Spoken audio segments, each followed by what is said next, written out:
World Storytelling Day. And yeah, so we'll have a bit of a wave around and a big hurrah for that. Yes. There's supposed to be a theme, new beginnings. I didn't actually know about.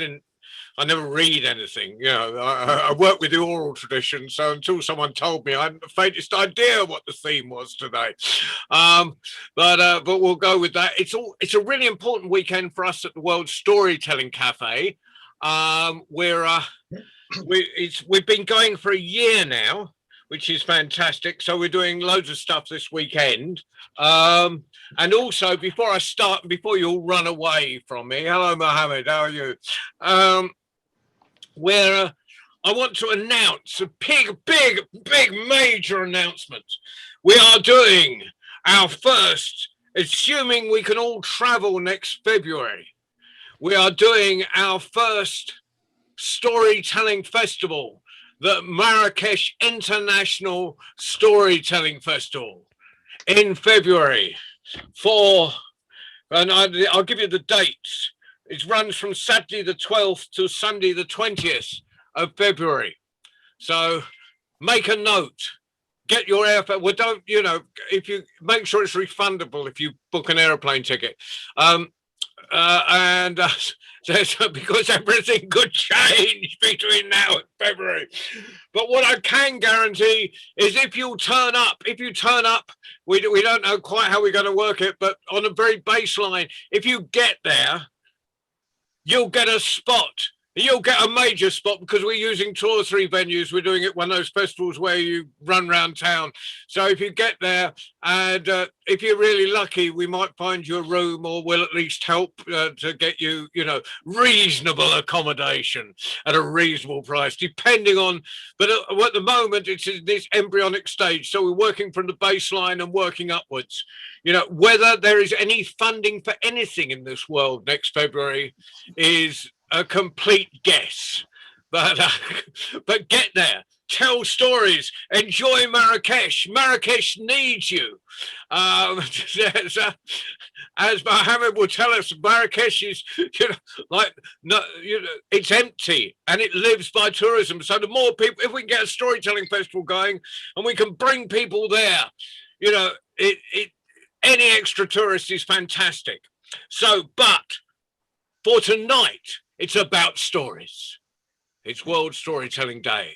And we're going to start with Gary, accordingly. And then, because she's just rushed over to be here, Orla, do you want to get your breast first or do you want to go next? I can go after Gary. That's grand. I have my cup of tea now, John. I'm grand. Oh, you're fine. You got your carrot. You got your cup of tea. Good, great. It's good to see Tim Tingle here. I crossed the Atlantic. In fact, I was in Texas twice on Thursday. I've never got backwards and forwards across the Atlantic so quickly. And David Thompson from Texas. So, but for right now, could you please put your hands together and welcome Gary Cordingley. Hello, everybody. Thank you very much for such a warm welcome. And it's great to be here on World Storytelling Day. And I guess many of the ways that we have new beginnings, we move to different places and we reinvent ourselves. And most often not, we do that through choice. And that's our new beginning is something that we've chosen. But that isn't always the case. And the character in my story that's coming up now, well, it wasn't necessarily the case for him. You see, Davy was a fisherman in Cornwall many years ago, and he lived on the north coast of Cornwall in a town called Padstow. And the thing is, he would get up every morning and he would go off to work and he'd get onto his friend Jana's fishing boat. Jana, he owned a boat down in Padstow, and they'd go out and they'd go fishing all day. But the thing is, he hated it. He hated fishing. There wasn't a single thing about fishing, his job fishing, that he enjoyed. He hated having to get up early in the morning, very often before the sun had even risen, and leaving his wife in the bed at home and make his way down to the jetty and climbing on that boat. And the moment he stepped onto Jana's boat, well, the swell of the sea made him feel seasick, and that seasickness was with him all throughout the day until he stepped off the boat at the end of the day. He hated that going fishing, no matter what the weather was. They would be out there. He hated the wind in his face and the rain on his back, and he hated the salt sea that gets into the cuts of his fingers after he'd been fishing the nets. Oh, how he hated that. And he hated dragging those nets out of the sea and pouring the fish out onto the deck and gutting them and throwing the guts to the gulls. Not a thing about that job did he enjoy. The thing is, there was no other work to be had in those days, in those parts. And so that was it. Every day, down he'd go, and off he'd go fishing. And this day was no different. He walked down to the quayside, down to the jetty, and he tipped his hat to Jana, his friend who owned the boat, and the two of them, they climbed on and they sailed out to sea. And they spent the morning casting the nets and setting them out, and they had their lunch, and it was the afternoon, and they started to pull those nets back in again. And Davy pulled the nets up onto the deck and he emptied them out, and the fish were all flapping around there on the deck as they're gasping for whatever it is that fish gasp for when they're flapping around out of water. But amongst all of those flapping fish, there was a huge and beautiful salmon, the most beautiful salmon that Davy had seen in his life. And it just lay there, glistening in the sun, and its scales were all the colours of the rainbow, and it lay there completely calm amongst all of the flapping fish. And it looked up at Davy with one eye, as if to say, "Put me back in the sea, Davy. Put me back in the sea." And Davy, he couldn't bring himself to gut that fish. He looked over his shoulder. Jana, he was up the front end of the boat there somewhere doing something with the rope. So he bent down and picked up that enormous salmon, and he slipped it over the side, and off it swam, glistening in the sun. And then he heard Jana, "I saw that, Davy.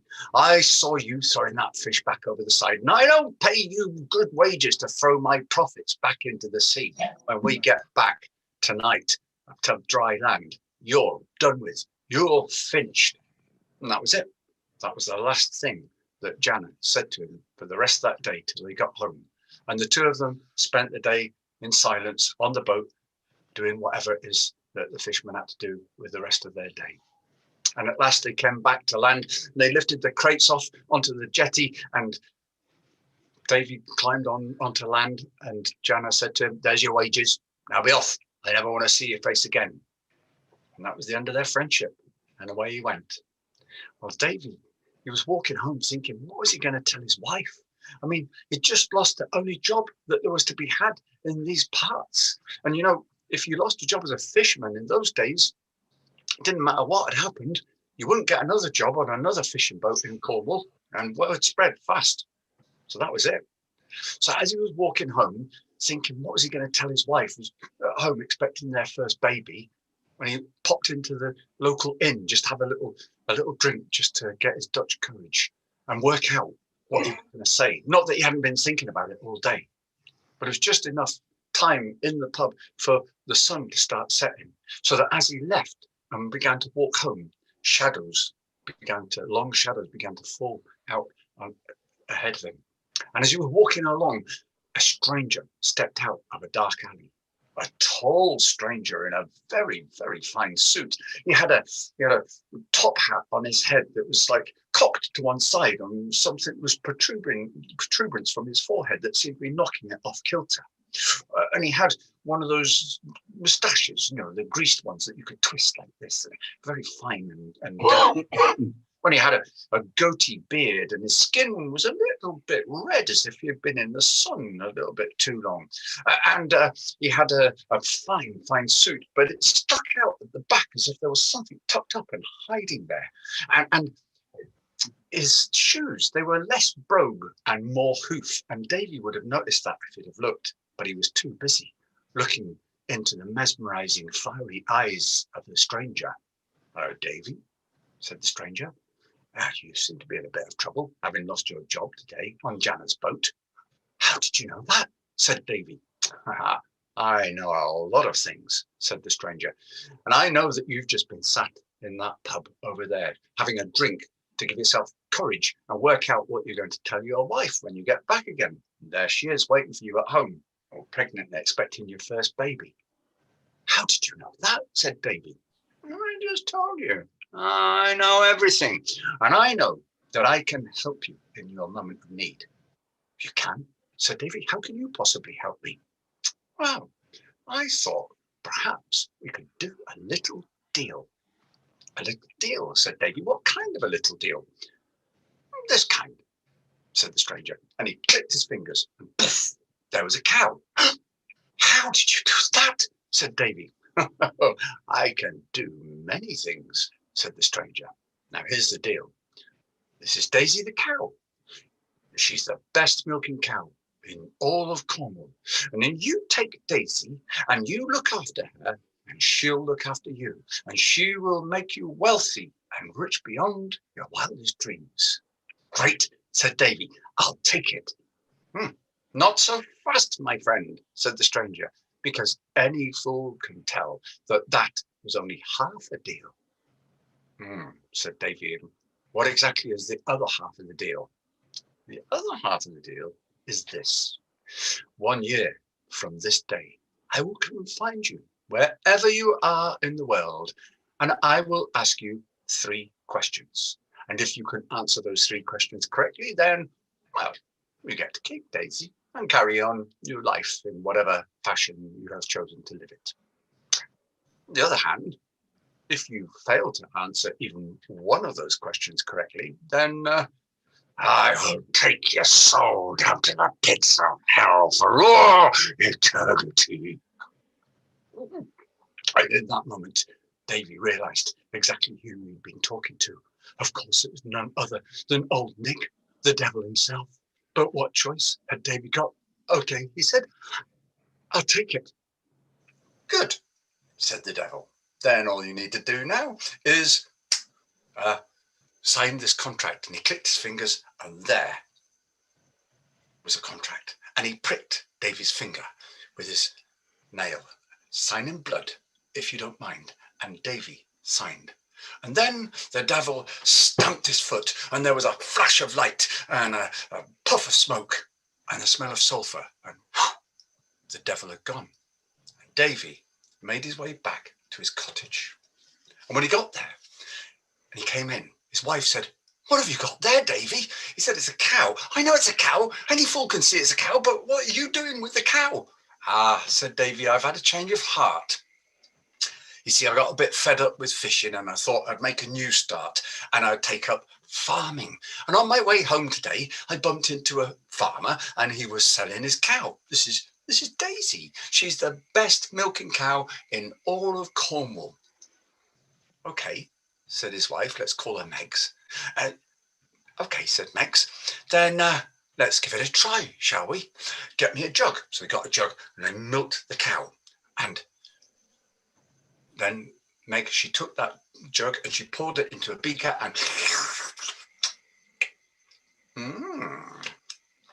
that is very, very nice, said Meg. "Here, try some yourself." She passed the beaker over and Davy took it. "Oh," he said, "it's gorgeous, rich and creamy." "Yes," said Meg, thinking quickly, and she was the quick thinker in this house. "I tell you what," she said, "you get a sign and some paint and you paint these words." And she told him what to say. "I'm going to get some raspberry jam. I'm going to clot that cream and make some scones. And tomorrow we're going to have a new kind of business." And so that's exactly what happened. And the very next day, Davy put his sign outside their little cottage. Davy's Cream Tea Cafe. The best cream teas in all of Cornwall. If you don't know what a cream tea is, it's an absolutely delicious Cornish and Devon delicacy. So if you ever come to Cornwall, try a cream tea. And before too long, their first customer came in and sat down and ordered a cream tea. So they brought a pot of tea and the scones, and they put the jam onto the scone and the cream on top of it, and then oh, that "That's nice," said the customer. "That is really nice." Finished it off. And then, before too long, they'd gone down the street, they'd told their friend about it. Their friend had come and tried some, and they'd gone and told their friend, and by the end of the day, all of the cream teas were gone. And Davy and Meg, they were delighted. So the next day it was the same, and by the end of the week, wow, they'd become the best known cream tea cafe in the whole of that part of Cornwall, round Padstow. And by the end of 3 weeks, well, they'd had to move to a bigger premises and rent a bit of field for Daisy the cow. And there were people coming from far and wide. They even came from as far away as Devon, and they all agreed these were the finest cream teas to be had anywhere. And business grew and grew and grew, and they started to become wealthy and rich beyond their wildest dreams. But the weeks rolled by and turned into months, and half a year had gone since Davy did his deal with the devil. But he hadn't forgotten that he'd done a deal with the devil. Well, you don't, do you? And he suddenly decided that maybe he should go down to the library and start filling his head with knowledge, because the devil was going to ask him 3 questions, and he wasn't exactly the brightest spark in the fire, so he needed to get some knowledge into his head. So off he went down to the library every day, and he would be looking through the children's encyclopedia. He started at the letter A and was going to work his way all the way through and see how much knowledge he could get, so that by the time it was 1 year to the day since he had met the devil, he had reached the letter D, and he knew that he was in a little bit of trouble. But nevertheless, he knew he had to answer the devil's questions. Well, it was what we call down here a mizzle day. So it was like really, really misty and rainy. So if you went out without your coat on, you'd be soaked before you got to the bottom of the garden. That kind of a day. And they had one customer in the cafe, a tall stranger who had come in early in the morning and gone and sat down in the chair in the corner and ordered themselves a glass of water. And so Davy brought him a glass of water, and when that stranger had drunk that glass of water, he ordered another one, and Davy brought him another one, and he just sat there drinking water all day. Well, it's not as if the place was crowded and they needed the table, so Davy didn't mind bringing him water all day. And the day was rolling towards its end, and Davy started to think, no sign of the devil. Perhaps he's not going to come.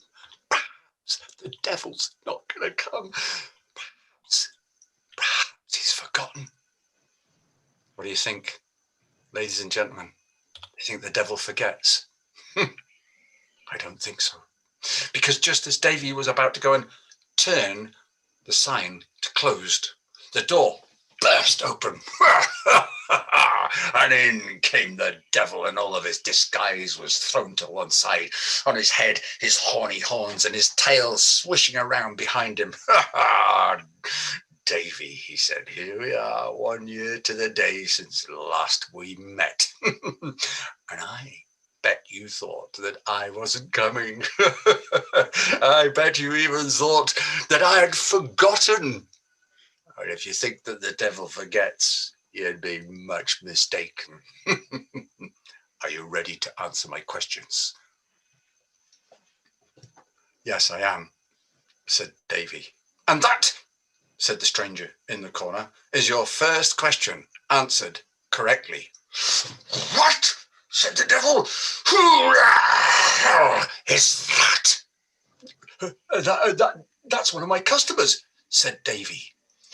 And that, said the stranger in the corner of the room, is your second question answered correctly. Are you just going to stand there and let him do that? Said the devil. Yes, said Davy.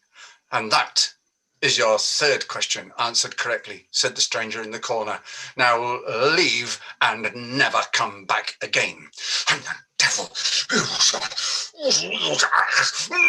and he stamped his foot. There was a flash of light and a puff of smoke.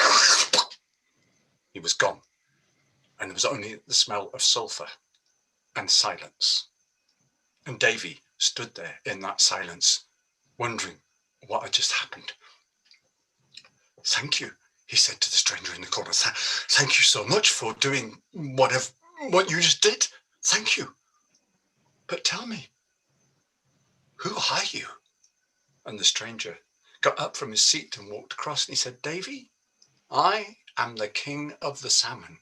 And 1 year ago to this day, you saved my life by putting me back in the sea. And I have come to return the favor." And with that, he turned and he left. And Davy and his wife, well, they went on to live their lives, as far as they know, as the best they could in whatever fashion they had chosen. And that kind of brings us to the end of the tale, which I reckon you will all be saying to yourselves is nothing more than a shaggy dog's tale.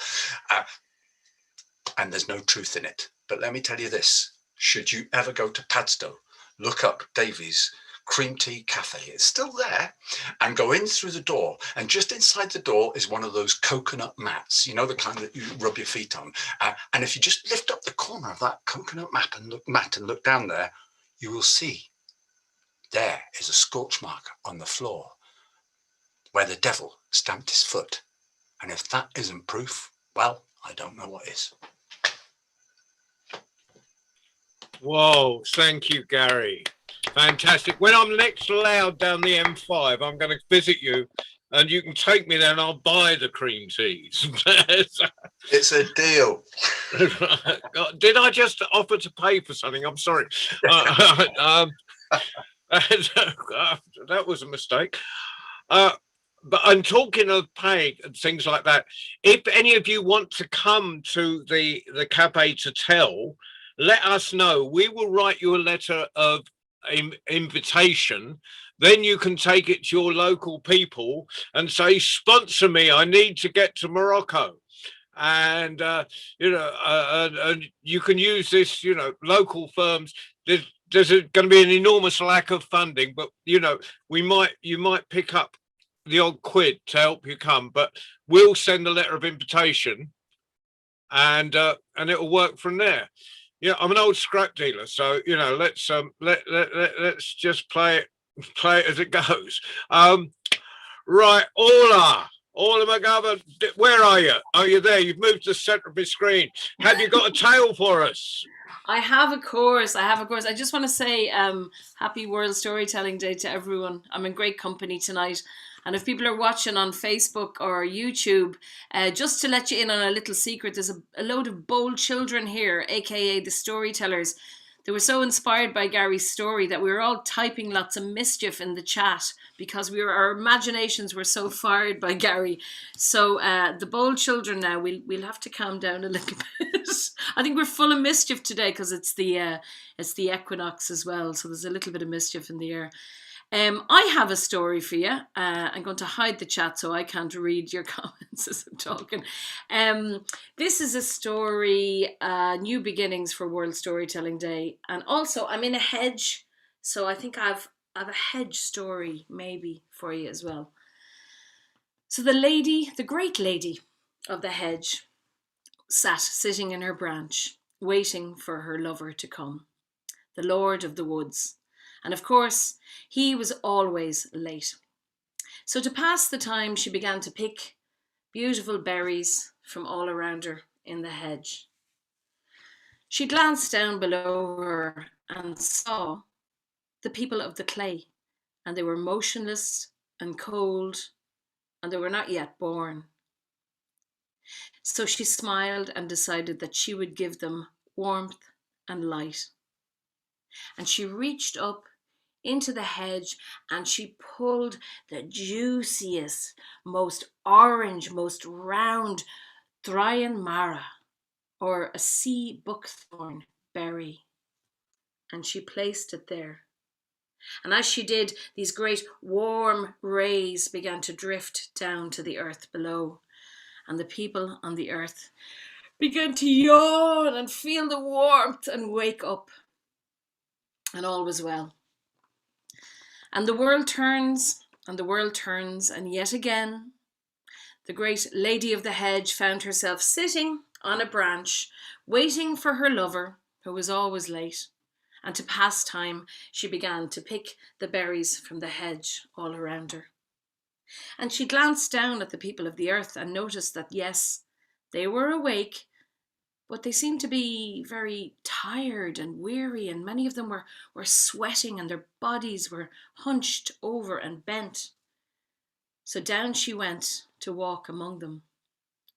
And as she went along the road, she met an old woman who was churning butter. There was so much butter. There was mountains of butter around this woman. "How long have you been churning this butter?" she asked the old woman. "Just a day," replied the old woman, with sweat dripping from her brow. Well, the great lady of the hedge went further along the road, and she saw a man, and he was furrowing a field, a great field. And around him were many other fields that were also furrowed. And so she asked him, "How long have you been ploughing this field?"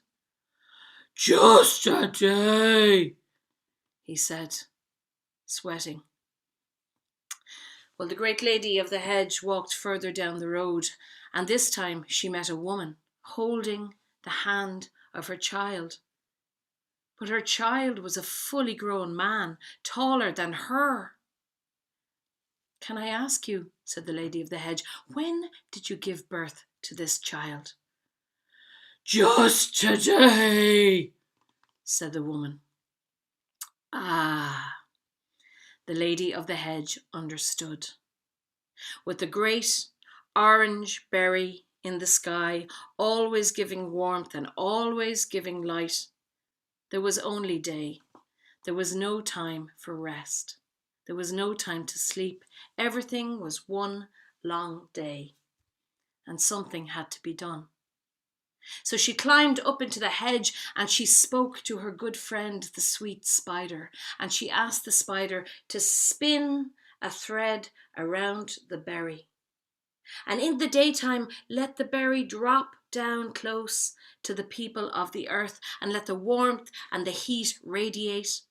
But at night time, pull the berry up with the thread and ask the spider to wrap the berry in its black body so that no light could escape. There would only be pure darkness, and all would be well. Well, the world turns as the world turns, and yet again we find the lady of the hedges sitting on the branch, waiting for her lover who is always late, and to pass the time she is again picking the beautiful berries from the hedge. And this time she glances down and she sees the people of the earth, and many are so happy. By day, the spider drops its thread and the great berry gives them warmth and heat, and by night it disappears back up and there's darkness and they can sleep. But of course, this doesn't suit everyone. Some like to move around by the night, perhaps to go for a walk, or to meet a secret lover, or to calm a child that's crying. And when these people try to move around, they bump into things and bang their heads. It's so dark, they fall into bog holes. Not good. And something must be done. And so the lady of the hedge went back to her hedge and she looked up and she plucked the roundest, whitest, juiciest Poreen Schnachta, a snowberry, from the hedge. And in her other hand she took the drying mara, the sea buckthorn, and she began with her long magical fingers to juggle them, hand to hand. And of course down below everybody was terrified, this shapes of light moving around, but the two berries soon had magic and soon found their rhythm of a soft white light and a bright golden light. And just at the moment where the two fell equal in the sky, the lady of the hedge smiled, for there was her lover, just on time. Well, of course, the two of them embraced, and the great hedge began to rustle and shake, and out of it fell hundreds, thousands, millions of barosh the Gurrum, of borage flowers, beautiful 5-pointed blue flowers. And they stayed in the air, and the people of the earth looked up in wonder at them twinkling. And all was well, and all is still well. And that is how the light was born, of the sun, of the moon, and of the stars. Oh, thank you, Orla. Kind of need a breath John. after all is spoken, don't you? You know, that sort of waves over you. Well, one of the weird things that's happened this last year is that we've been able to connect with new friends and reconnect with old. And the first time I ever went to Texas was in '94, I think, or went to America. But I always say I went to Texas. I didn't go to the States. And and on my second night there, I bumped into, well, this man was actually running a venue in a tent and a storytelling thing. And so please, could you welcome from my friend from long ago I've reconnected with, Tim Tingle.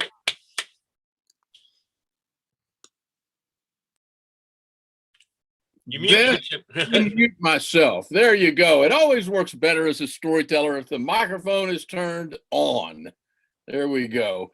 And I'm surprised that you even remember me, John, because I don't think I was wearing this kind of a hat, but I know my top of my head did not look like that.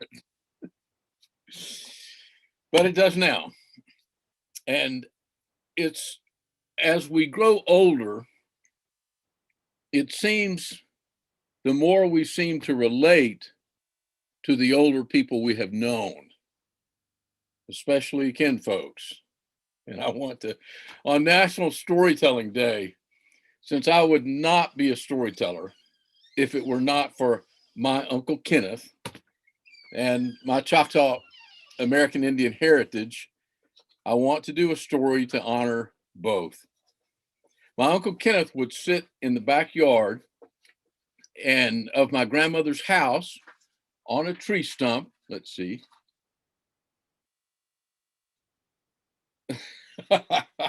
He would sit. A friend of mine just handed me a note and said, "The water tower." And that's not the story I'm going to tell. Thank you, though, Bill. I appreciate the interruption. But my Uncle Kenneth, we would sit in the backyard of my grandmother's house, and he would sit on a tree stump. He was a big round fellow. And the dozens of cousins, we would gather at Mama's house. She was our Choctaw grandmother, in the backyard every Saturday. Sometimes the kids would spend the night in the living room, and the grown-ups would have their own places to sleep. And sometimes we'd come over Saturday, go home, come back Sunday. But we all loved her so much. But none of us, including her children, my aunts, uncles, and my dad, had ever heard her speak a single word in a normal speaking voice. No one. She soft-voiced whispered every time she spoke. Wherever she was, it didn't matter. If she needed to holler and get someone, she would find someone and tap them on the shoulder and tell them what she needed. And there's a reason. Back when my grandmother was growing up in Oklahoma, which was part Indian, smaller Indian nations, and the Nahulos, the white people, were moving in. But this was the 1890s. It was after the Civil War.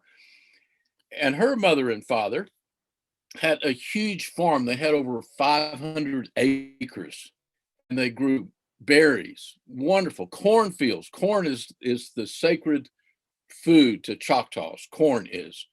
And also blackberries and strawberries. And my grandmother just loved the berries. And she would tell stories about going and picking the berries and sometimes washing them and eating them raw, cutting the stems off and then making the jams and stirring it. She loved those berries. And she was happy there. She would get up early in the morning and help. And then she would have Oh, it was wonderful. She had friends in the neighborhood. And then she was 12 years old, and a wagon drawn by horses pulled up in front of her house. And a man came to the front door and banged on the door. And he had kind of a notepad. And he said to my grandmother, Mama, or Minnie Ochitama Good, little Minnie, he said to her father, he said, is Minnie Ochitama Good? Does she live here? Yes, she does. Why are you asking about my daughter? And how old is she? She's 12 years old. Yes, we have that correct. Well, your daughter must go to boarding school. What? She must go to boarding school. I have a document here, and it's from the government, and it says that if your daughter does not attend boarding school where she will stay overnight, then you will lose all of your land, your property, your house, and everything, and not get a penny for it. He stepped back and he said, what are you talking about? This document says it all. You can read the document. And he handed it to him. And in these days, lots of Choctaws could read and write both in English and Choctaw. Well, his reading in English wasn't that good. And he read it and handed it back to the man and said, what are you after? I'm not after anything. Minnie Ochitama Good. And she heard her name being said so many times. So she ran and she looked around her father and said, what is it, Dad? He said, oh, it's nothing that important. Well, what is it? And then her mother came and said, yes. And the man said, as I've been trying to explain, Minnie Ochitama Good needs to go to boarding school. Well, it won't cost you anything. She'll get a good education. She will have all of her meals free. She can come home at least one weekend a month. For all the holidays, Christmas and all summer long, you can visit her wherever you like. It won't be that far from here, but she must go to boarding school. Now sign this document. And my grandmother's father, he signed the document. He said, they were all looking at each other and very nervous. And he said, no, when will you come back to pick her up? When will this begin? And the man stomped his boot on the wooden porch and said, I will not come back to pick her up. I am here to pick her up. I'll give you 30 minutes to put her things together, and we are taking her to boarding school. And she started crying. And they got pillowcases and they packed her things as best they could. And her mother said, just put about 2 weeks worth and we'll see her. We'll bring her new things when we can visit her. And they lifted her up on the back of the wagon and tossed her things up behind her. And the man looked back at her and cracked the whip, and the horses rode away. And this was the last time my grandmother ever saw her parents. The men were not taking her to boarding school on orders of the government. In Oklahoma in these days, there were dozens of men that made their living by basically kidnapping Indian children and selling them to the boarding schools. And the boarding schools would buy the children, even though they knew what had happened, because they got lots of governmental money for the Indian boarding schools. Not only did she never see her parents again, but the only language she spoke was Choctaw. And the rules in the boarding school, it was Goodland Academy, and I have actually been to the remains of Goodland Academy and prayed for my grandmother on the doorstep of the church there. And the rules were that if any of the Indian children were overheard speaking a single word of their native language, here was the punishment. They would lay their hands on the desktop, and the teacher would come along with a wooden ruler and beat the knuckles of both hands until all 10 knuckles bled. That was the rule. So if you're a child and your knuckles have scabs on them and you bend your fingers, it would take the longest time to heal. And that began the whispering of my grandmother. She whispered and she whispered and she whispered. For the rest of her life, she whispered. And there was one teacher there that pulled my grandmother aside when she was 14 years old and took her to a nearby lake, which was just maybe 100 yards from the school itself. I've actually been to that lake, and I walked through the trees and I sung Amazing Grace in Choctaw over the lake as Colin has played and joined me in the song. And that teacher took her there and said, every morning, if you will stand here and sing in your own language, your song, your people's song, it will help the sun to rise. For our national Choctaw song, going all the way back to 1830, our national anthem song is Amazing Grace, sung in Choctaw. And so my grandmother, she would go every morning, she would slip out and she would sing Amazing Grace over the dark lake and watch the sunrise and the lake send arrows of hope and joy to her. And she kept that hope and joy in her heart. And later, as she was doing housework for a family after she left school, she met my grandfather. He worked at a meat. He chopped meat and sold it. And my grandmother would bring money and buy meat for the family. And one day he asked her, Minnie, how much meat do they give you of what I slice off? And she said, they never allow me to eat the meat. I bring it to them and they give me the vegetables. I can never eat the meat. And from that time forward, he would slice off extra meat, wrap it up, and not charge her for it. And then she could bring on her own meat, which she would cook quietly, and the family's meat. And then one day when he asked to marry her, she accepted. For in those days in the state of Oklahoma, it was against the law for an American Indian to report a crime a white man had done. It was very dangerous for Indian people. So if a white man wanted to step inside your home and begin to shoot everyone, no one could run and tell the law, and no one could testify against a white man or they would be thrown in jail, and nothing they said would be believed. And to document this, the FBI was formed by J. Edgar Hoover in Oklahoma to prevent the murder of Indian people. So my grandmother was rescued by my grandfather. He took her to Pasadena, Texas, near the coast. And they moved into a new house, a beautiful white frame house. And there was plenty of acres in the back where she would plant her strawberries and her blackberries and her corn. And on the first day in her new home, long before they had moved in that day, and then the first morning, she opened her door and she stepped outside looking at the sun beginning to rise.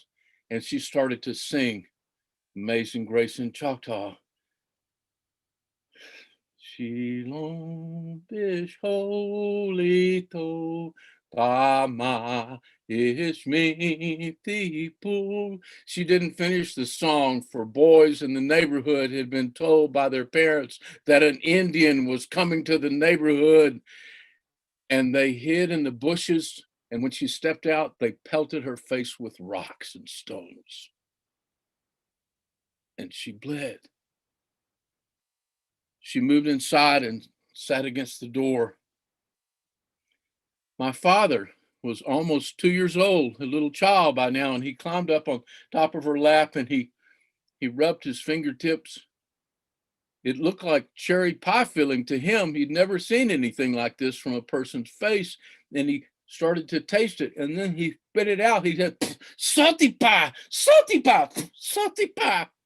And my grandmother put him down and laughed and cried, and with her own thread and needle, she sewed her cuts together. My grandmother, she kept hope. She kept hope. And later in her life, she grew blind, not from the cuts, but from an eye disease. But she kept hope. And she gave us so much love. And she forbade us to tell anyone we were Choctaw. So even my best friends in high school for years and years, our Sunday school teachers, our athletes on our teams, no one knew we had a drop of Indian blood in us.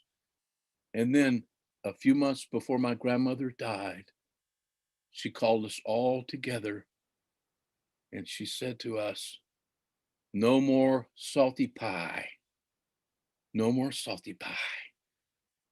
And she pulled off a little cloth over her eye, and she had an operation, and she could now see for the last few months of her life from one of her eyes. And she said, "No more salty pie. You can now be proud to be Choctaw. Let the world know." And that is why I tell the stories. I've studied the history. I write the books. I sing the songs.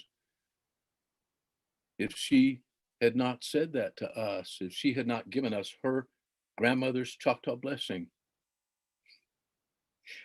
I would never have met any of you, and I would not be telling the stories. So on National Storytelling Day, I dedicate this to Minnie Ochitama Good, my grandmother. Thank you all. Thank you. Whoa.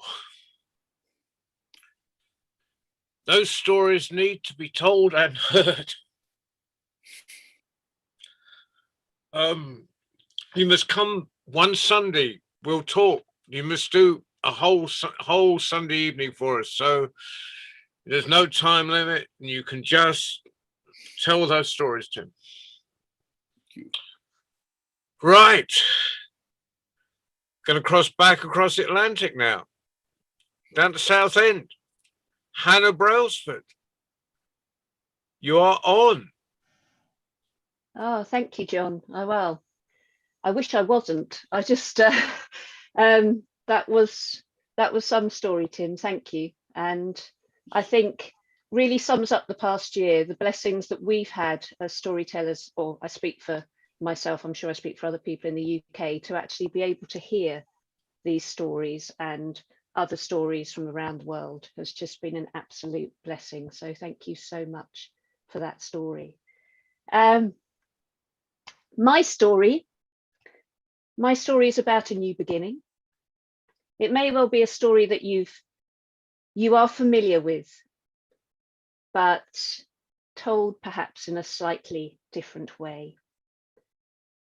It was a spring morning, a beautiful spring morning, a new day, and three brothers stepped out upon their land, and they looked out. They looked out at their land that had been farmed to within an inch of its life, their land that had borne the brunt of many years of their toil, a land that was now brown and barren. And the eldest of the brothers turned to his two siblings and he said, "Brothers, this land doesn't hold anything for us anymore. No, we need to find pastures new. Today is the day, and I know exactly where we should go. We should go to that hill over there, for that hill is beautiful. Look at that hill. Look at the way that the spring sunshine illuminates the lusciousness of that grass. That is our new pasture, and today is the day that we will go there." Well, the middle brother nodded his head in agreement with his elder brother, but the younger brother looked in horror at his elder brother and said, "We can't go there, because the only way to get there is across that. And you know the stories. You know what they say lives beneath that." And his two brothers looked to where he was pointing, and of course they saw the rickety old bridge. The rickety old bridge that stood between their barren land and that beautiful green hill. The eldest brother said, "Oh, they're just stories. There's nothing there. It's a bridge. And in fact, brother, because you are the one who believes in stories, I think you should be the first to go across and suss out the land for us and make sure it is indeed the green pastures that we should be going to. And of course, the younger brother tried to say, no, I really don't think this is a good idea. I really think we should stay here. We should just keep on trying to rebuild our land. But no, they were having none of it.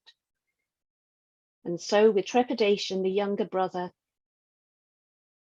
he took to the road ahead and he came to the bridge, his knees shaking and his feet clattering as they stepped upon that bridge.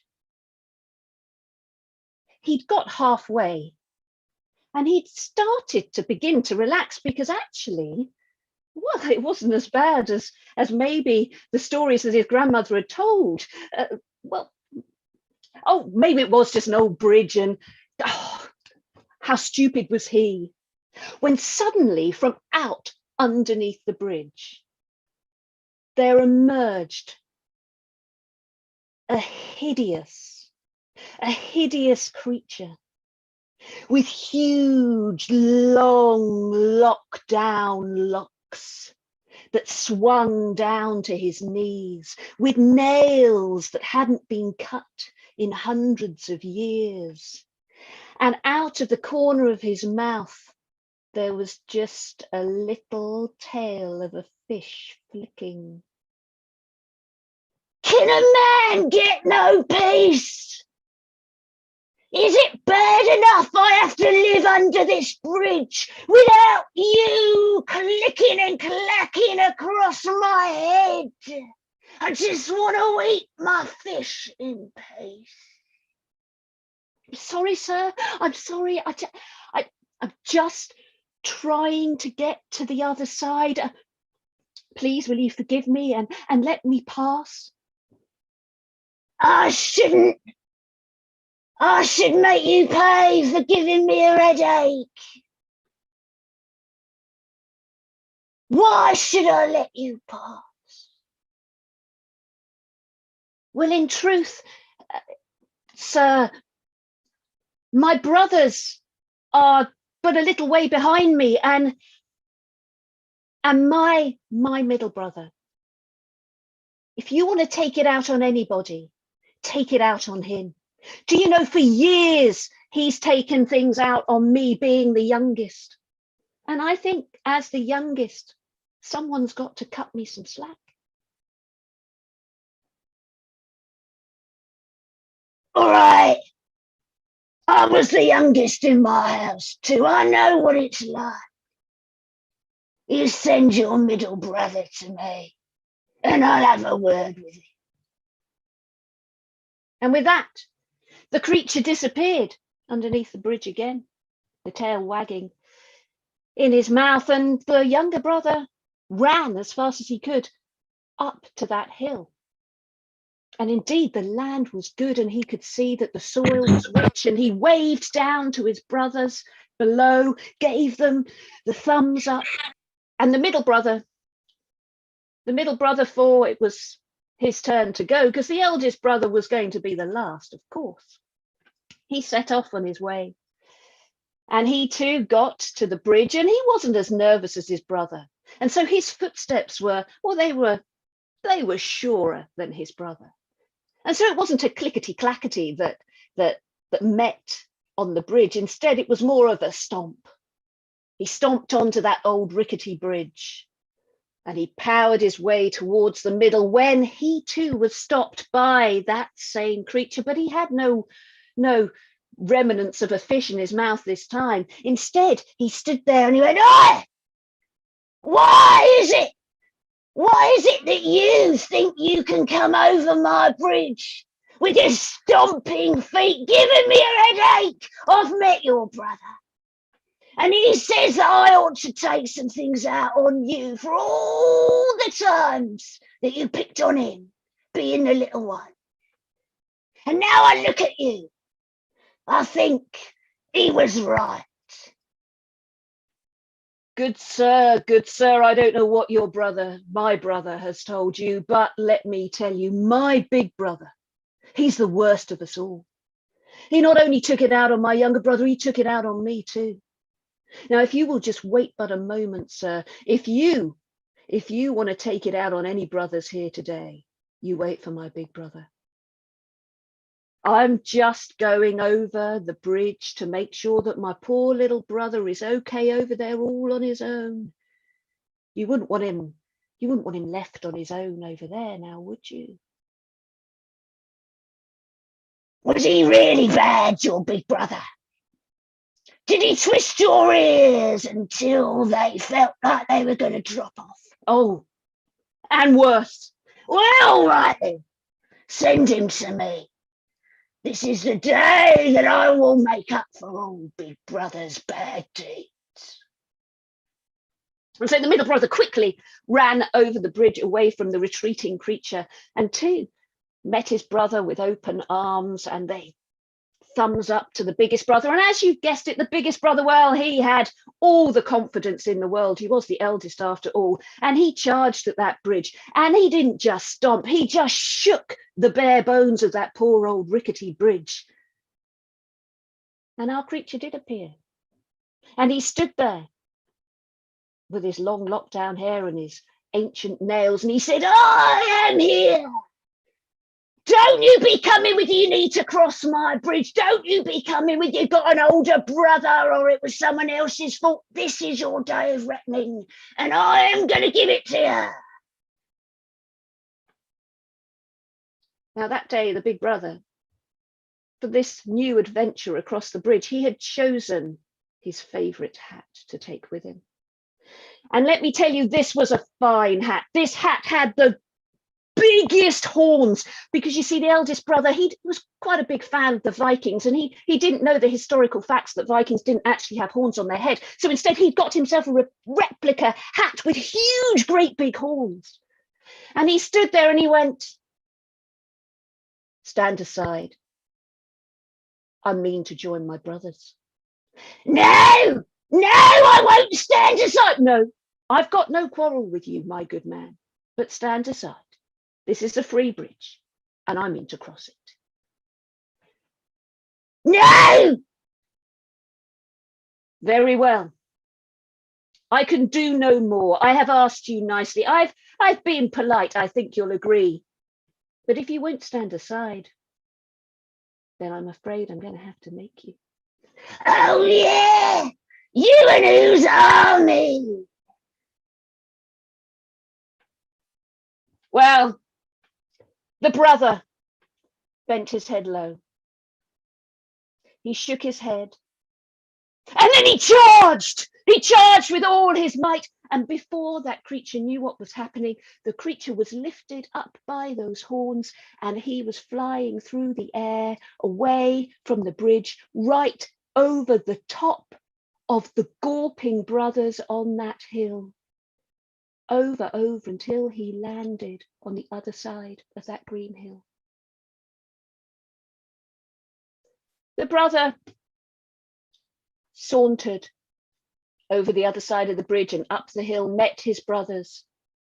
And he said to his brothers, "Well, what did I say? Are these not indeed fine new pastures for us?" And the creature on the other side of that hill, he unfortunately had a different new beginning. For while the brothers had a new land to toil and make their own, he had to take the long journey home, back to his old favourite rickety bridge. Now, I don't really know what the moral of this story is. Perhaps one is that the green is sometimes, the grass is sometimes greener on the other side. It certainly was for the brothers, but for our creature, perhaps he should have just stayed beneath his bridge and left well alone.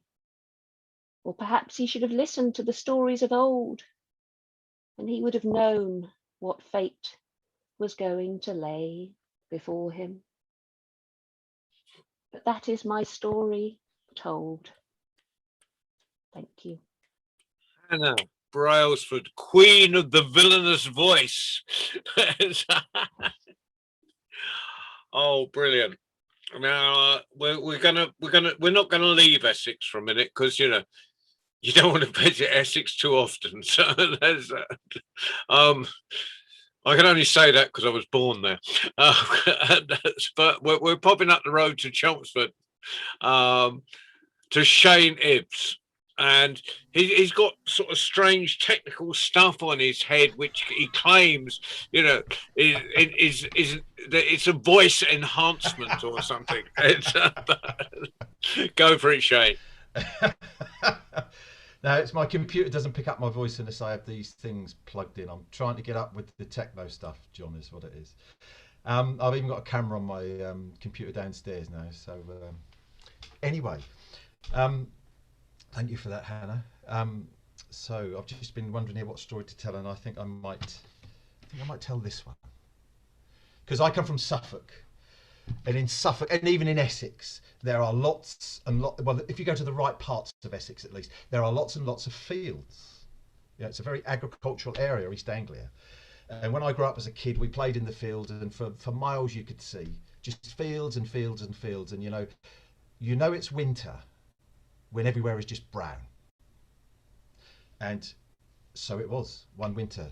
The fields were brown. Well, they had been brown, had the snow laid on the top of them. They were white, but they were brown underneath. The snow laid everywhere, thick and crisp and even, as it does. And there was this scarecrow just kind of stuck in the middle of this field, just hanging there on a big old wooden stake. And he was all alone. All his friends, the birds, the rabbits, the hares, the fox, the deer, they'd all gone off. They were either hibernating or they'd gone to warmer climes. And he was there all alone, bored, lonely, sad, just stuck there, looking at not much. Brown one month, white the next. That's all he had to look at. And he was just kind of looking around him, and a hare came lolloping along, and the hare kind of stopped and started chatting to the scarecrow. And he said, "Oh, I'm glad someone's here to have a chat with me. I haven't seen anyone for weeks. It's so boring. It's so lonely here." And they were just kind of chit-chatting away, and the hare was telling him the latest business. And a woodland fairy had just left her little wood, and she was kind of skipping across the field, and she saw them, and she went over and she was listening to the conversation. And she said, "You need a little bit of magic, Scarecrow." So just with suddenly you could feel, instead of being full of straw and rolled up newspapers and bits of rag and stuff, he suddenly had kind of form to his body. He could like feel, and he hopped off the stake, and he could move his arms. And I would show you my legs moving, but you know, I'm sitting at a chair, and he was moving his legs, and he thought, "I've got form." And she said, "You can do what you want." She said, "But whatever you do, be sure not to speak to a human, for you'll break the enchantment if you do." And he said, "Oh, okay, thank you." And he said goodbye to the fairy, and he said goodbye to the hare, and he went walking across the field. And he thought, "Oh, what am I going to do? What am I going to do with this newfound freedom?" And he thought, "Oh, I'd love to spend some time with the family. Or I'd like to be in a house by a fire and just spend some time with the family." So he went walking across the field, and he thought, "I'll go and see the farmer that put me up there." So he went across to the farmer's house. And by the time he got there, it was early evening, that time of the year. The sun had gone and it was dark. And he could see the lights on in the house, and he could hear a bit of merriment. He could hear a violin playing, a fiddle playing, and some singing. And the farmer had a bench outside his front door, just where they would sort of sit and look at the sunsets and whatever. So the scarecrow sat there, and he was just kind of looking at the stars twinkling in the sky, and the crescent of the moon there. He thought, "Oh, this is lovely." And well, then he heard the music stop, And it was the farmer. He'd been playing for quite a while, and the kids had been dancing with their mum, his wife, and he needed a bit of a breath. So he went outside the front door and he sort of got his pipe going, and he kind of, and he looked and he, go, Dan Scarecrow's here. He thought, I bet those kids from the village have dragged him across in and stuck him on that bench just out a bit of fun. The cheeky little monkeys, he thought. God. Well, he's chatting away and mumbling to himself, and his children hear him. And they come to the door and said, who are you talking to, Dad? He said, oh, just look, the Scarecrow's been put here. They went, bring him in, Dad. Bring him in. He said, oh, we don't want a scruffy old Scarecrow in the house. No, bring him in, Dad. It's cold outside. Bring him in. Well, he was a good kind of dad, and he said, all right then. He said, it won't hurt. So he picked the Scarecrow up, and he brought the Scarecrow, and he put him on a little chair kind of thing, and he picked up his fiddle and he carried on playing. Well, the children were singing and Mother was singing, and then he played a reel and they gathered hands and they started the dance. Well, before you knew it, the Scarecrow, he started tapping his foot. He couldn't help it. It kind of, the head was going a little bit. It was like, it was great. He suddenly popped up. Well, the family didn't think anything of it, really. They just sort of took his hand and they started dancing with him, and they were dancing away and having a whale of a time. Well, then the reel finished and Father put the fiddle back down, and the Scarecrow said, play another one. Oh, he'd spoken. And the enchantment just stopped, and he just crumpled to the floor, back as a bundle of rags and newspaper and straw. Oh, Father thought, oh. Well, he picked him up and he kind of propped him back up again, and they carried on their evening, and they had a meal and they were chatting and laughing and telling stories. Well, the Scarecrow, he could hear all of it. He had a fine time, actually, spending this evening with the family, listening to stories and songs and what have we. He had a grand evening. And then it was time for bed for the children. And Father said, right, come on then, you two, up to bed. And they said, well, Daddy, what are you going to do with the Scarecrow, Daddy? Oh, I'll put him back out in the field. No, don't do that, Daddy. Don't put him back out in the field. Put him in the barn with the cows. He'll have company and he'll stay. Good idea, he said, children, good idea. So he picked the Scarecrow up and he took it out to the barn. And he kind of laid it down on a big load of straw, and he thought, you'll be fine there, Scarecrow, all winter. You're warm. You got the cows there to speak to you. Moo, said one of the cows.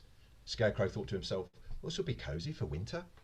Well, anyway, the farmer's just kind of mumbling and chatting to himself, and he said, don't you worry, Scarecrow. Soon the spring will be fully here.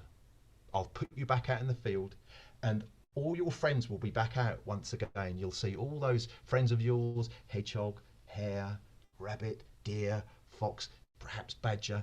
All your friends, and you'll have lots of company and you'll have lots of chat and what have we. Well, then the farmer went to leave the barn, and off he went. Well, had the farmer turned around and looked at the Scarecrow, he would have seen that Scarecrow had the biggest smile on his face. And that's the story of the Scarecrow and the hare. Thank you.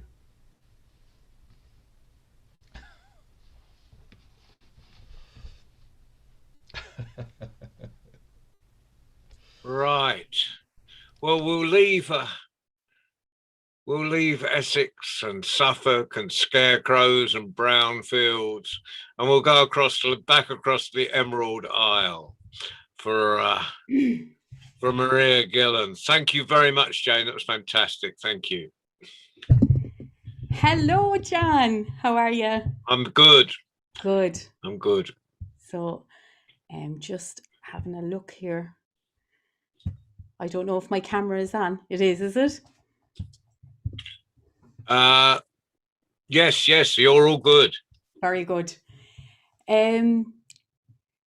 Today is World Storytelling Day, and it's New Beginnings.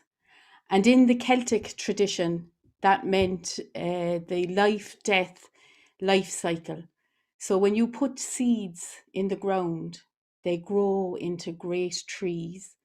And over time, those trees too succumb to the way of life, and they produce more seeds, and they die, that the new seeds might grow.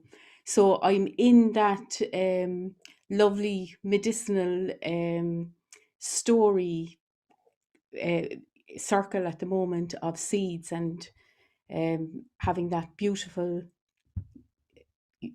kind of wise way of stories going on. So sorry about this now. I'm just checking. My computer still hasn't come up, and it has just come up there now. I was in this mode of story connections and the red thread of story. We realize that human life is a very short space of time in the grand history of things. And the Choctaw people and the Sioux nations and the tribes of Dakota always would talk about the elegance of spirit, and that this is only a second in time for the world.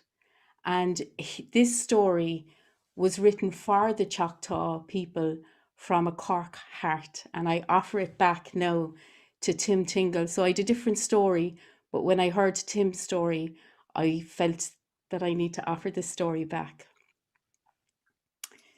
In the 1800s in Ireland, An Gorta Mór had bitten at the shoulder of Éire herself at Ireland. Her people were bags of bones and sad faces and rumbling stomachs, and they wandered around this green land thinking to themselves, would this ever be over? But the resilience of a human spirit is a strong and gentle and bendy thing, and they had to come up with ways of surviving that time, knowing that the generations could then go on into the future. They made plans, and one family that made such plans was the O'Briens, who had come from the high kings of Ireland at one time. And now they gathered everything they owned together to send the healthy and young branch of the family across the Atlantic Ocean, that they might live and thrive and send sustenance back to the waiting people in Ireland. They travelled on the butter roads through some of the most beautiful country that God had ever created. The beautiful black sandstone, the white limestone, the green grass belying the famine that was raging through Ireland. They slept under hedges, in ditches, in open fields, as they saved their pennies to give to that part of the family that must leave and take their hopes with them. When they got to Cork City, they had only a little bit more to go to come to Cove, one of the deepest harbours in the world, the deepest known in that time. The little boat bobbed at the quayside, and Mr. O'Brien made his way up to the top of the headland. Unable to watch his family throw their arms around one another and whisper endearments into the ears of those that were leaving. Never forget from whence you came. Bless yourself every day. Mind yourself. Keep a little bit of money sewn into your vest, for then it's difficult to have that robbed. Go with God. Send us back letters. Bring out your brother. Bring out your brother. Never forget us. These were the kind of endearments that were spoken on the edge of the Atlantic Ocean as the ship waited to take them away. They used to call that the little death, for it was very rare that these people would come back to Ireland again, and the only contact that they would have would be letters in a postal service that barely existed.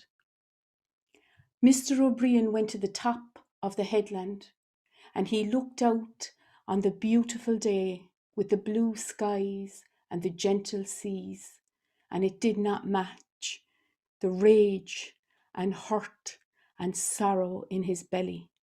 And in the mode of the ancient druids, he called on the elements. An Mara, the sea, Nos na Guiha, ways of the wind, Cauriclam, help me. And as he began to shout and roar into the air. The elements began to darken and thicken and swirl and rise as if meeting him. And the wind grew strong and came up from the Atlantic to meet him. Not to drown out his words, you understand, but to receive them. Gardiach siad me, he said. They hurt me, they hurt me. Maroic siad Modena. They murdered my people. Ta ogras an dawan arum. The hunger of the world is on me. Kauriach lam, help me. Kauriach ling, he shouted. Help us. And with that, his last breath, offered to the winds of the Atlantic Ocean, he fell into the waiting, warm, wet earth of Éire of Ireland. That ship took off across the Atlantic Ocean, the wind following, crooning to the children inside in that boat, letting them know that they would reach that place safely. When they got to America, the Atlantic wind came too, and they found a copse of aspen trees, and the wind climbed the trees and played there. La la la la la la, la la la la la la, she sang.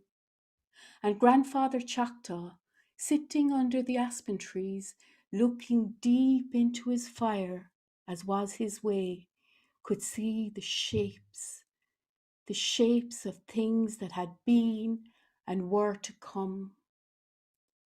Ta ogras an dawin, Aramanish, the wind sang.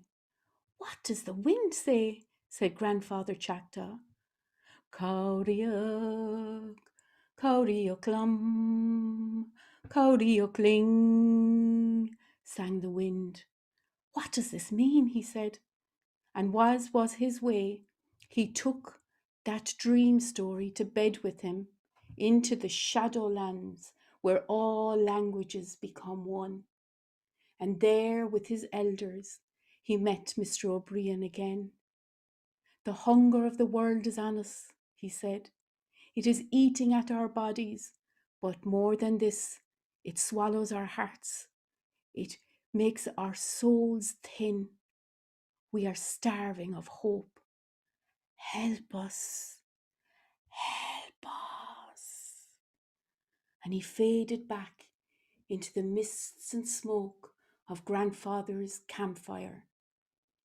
Grandfather Choctaw got up the next morning, and he went to his people and gathered them, and he told them of his dream. And they said, Grandfather, can you be serious? You want us to help these people? That man on the horse there, he's from a place in Ireland. He kicked Grandmother because she wasn't moving fast enough. And that guy down there at the end of the road, he's also from Ireland. He has scared our children into silence. Grandfather went to each one of his people individually and looked into their eyes. This is a long history, and we are elegant of spirit. That is our inheritance. And this too will pass. It might take a while, but it will pass. And if we do not treat these people well, what will history say about us? We talk about these people because how they treat other human beings. How are you going to treat people? How are you going to be different? And with this wise question rattling in their spirits, the Choctaw people continued on their trail of tears. They thought about it for a while, then gathered as much as they could, $170, a princely sum. enough to hire a boat and fill it with corn and send it across the Atlantic Ocean, where it came into Cove in Cork, where Mr. O'Brien had shouted to the wind. That corn was received in a little town in Cork called Middleton, and from there it was distributed right through the island of Ireland. It still waves there in the fields today, its elegant dance reminding us of the elegance of spirit. It gave hope to the Irish people, to my people, and it allowed them to survive, to find their resilience, and we never forgot. When the Navajo people and the Hopi people put a call out in 2020 into the internet, the Irish people heard it.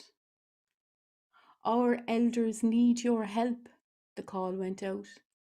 They are squashed together in houses with our young people and they cannot self-isolate, and we are worried. They have 4 shops for a territory the size of Ireland. Help us, they said. And one little email came in with a $10 donation. We are on Clan Céanna, it said, the same clan. We are entwined forever and we have never forgotten. Here's my little contribution. What's this? They said. And then another little email came in, and another little love note, and another, until the trickle became a river, became a sea of love stretching across the Atlantic Ocean. Kindred spirits on Clan Céanna, said the little notes, one after the other. So this was a new beginning out of a hard start. And to Tim Tingle, I say we're on Clan Céanna, the same tribe.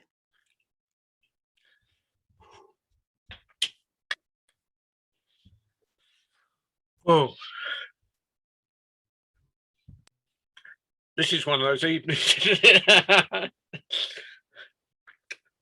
Colin, I'm passing it straight over to you.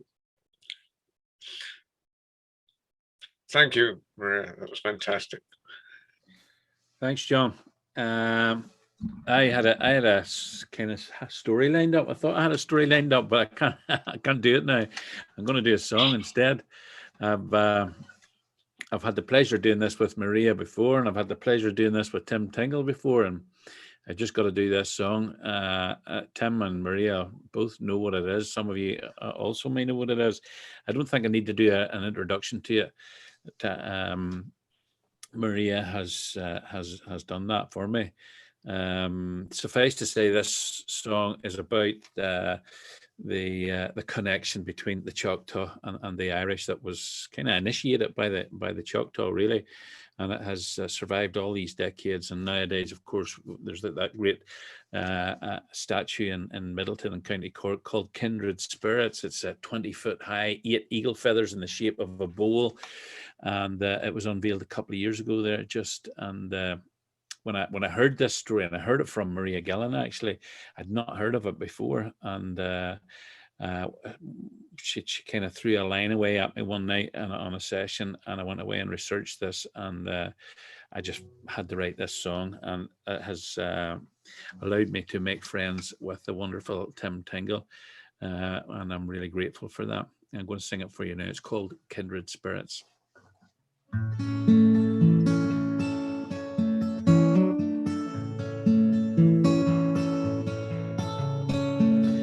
I was just a young boy. I didn't understand when my father said, "Be brave, son, we must leave our land. No more hunting by the river for the beaver and the deer. Took all we could carry, our long trail of tears. My people walked in silence, was the Choctaw way. Our white fathers had commanded, we had to obey. So many of our elders, children fell along the trail. My mother was among those who passed beyond the veil. Kindred sorrows, kindred tears, kindred longings, kindred fears, kindred spirits on a trail of tears. We left our sacred mother mound, built of earth and stones, the birthplace of our nation, our ancestors' bones. We bore away our stories, songs we used to sing. We held on to the Choctaw faith, every living thing.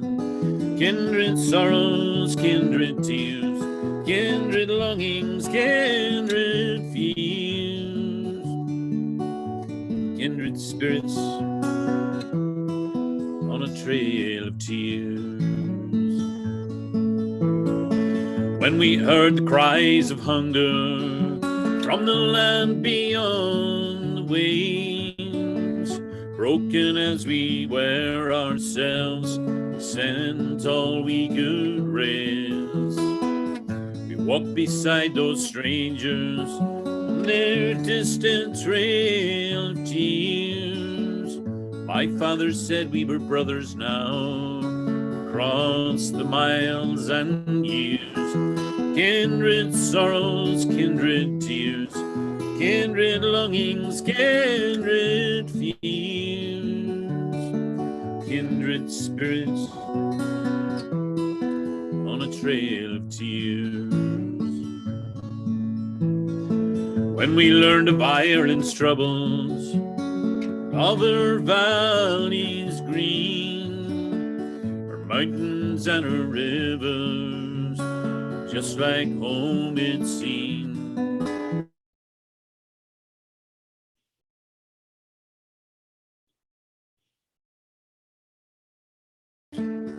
Grief and torment care not for the color of our skin. Kindred sorrows, kindred tears, kindred longings, kindred fears, kindred spirits on a trail of tears. Kindred sorrows, kindred tears, kindred longings, kindred fears, kindred spirits on a trail of tears. Kindred spirits, we're all kindred spirits.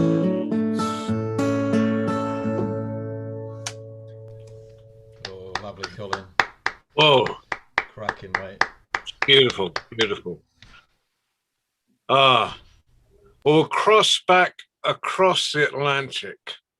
We're going a bit north this time. I think we're going to crisscross the Atlantic for the last few, last 500, or four. We're going to Norman. Then we're coming back to, I had it all here 2 seconds ago. We're coming back, we're going Norman, Baden, David, and where's Janet gone? Janet, wherever you are. So fantastic. So Norman, have you got a story for us? Yes, I do. In fact, several have been marching across as I listen to the tales. So I think what I will do is I'll choose the shorter one and because of time, and it fits with what's just been going on. And the other one I will save for Halloween, if we are still going online. Okay, then. I'm going to just give myself a view, because I just see you, John, and I'm going to try to see everybody else. There we go. I have to compose myself.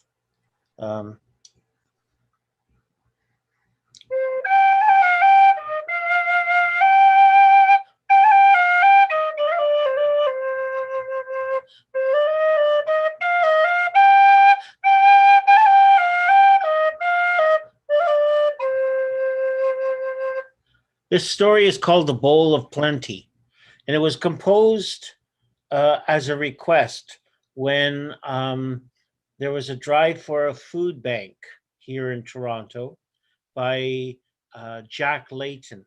And that name may be known to some of you, that he became the leader of the NDP party in Canada. And he led the party to a position of influence that was the best it's ever had. And this is a story that hopefully embodies what the values that Jack stood for. He died young, and I still miss him. Once, a long time ago, there was a land. The land had a legend, and the legend was this. It was the legend of the Bowl of Plenty. And the legend said that you could reach into the Bowl of Plenty and take whatever you wanted, whatever you needed out of the bowl. Just reach in, and it was in your hand. But the legend also said that one day 2 people came to the bowl. Maybe it was 3 or 4, who knows? But they all fought over the bowl, and one thing led to the other, and the bowl went flying through the air, and it shattered into 1,000 pieces. And so people took those pieces, and they scattered with them to the 4 winds. And all that remained was the legend of the Bowl of Plenty, and the claim that each land had a piece of the true Bowl of Plenty. Now, in that land, times became hard. The crops had failed. The people were hungry. And they remembered the legend. Was it true? Was there truly a Bowl of Plenty? And so the word went out, bring together all the pieces of the Bowl of Plenty. And many, many arrived, hundreds of pieces. And it came to the king's palace, and they were displayed. And it was shown that there was no 2 pieces that were the same color. They'd all come from different bowls, or whatever they'd been made of. And so they thought the legend was a lie. But there came an old woman out of the forest. There's always a woman coming out of the forest.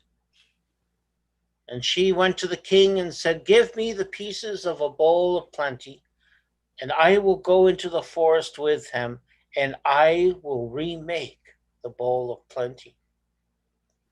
And so they were loaded on a cart. The cart was taken into the forest, and a year and a day, the old woman came back out of the forest and to the city of the king. And there was a blanket over the wagon, and the blanket was pulled off, and there on a platform was a magnificent bowl. She had taken all of the pieces and put them together in a mosaic of pictures of people dancing, people celebrating, young children playing. There was birds flying in the air. There was lakes full of fish and birds. It was a world of beauty and plenty displayed on the bowl. The bowl was beautiful. It was gorgeous. It was empty. The people asked, and the king asked the old woman, "This is beautiful. It's gorgeous. It's empty. How do we get something out of the bowl of plenty?"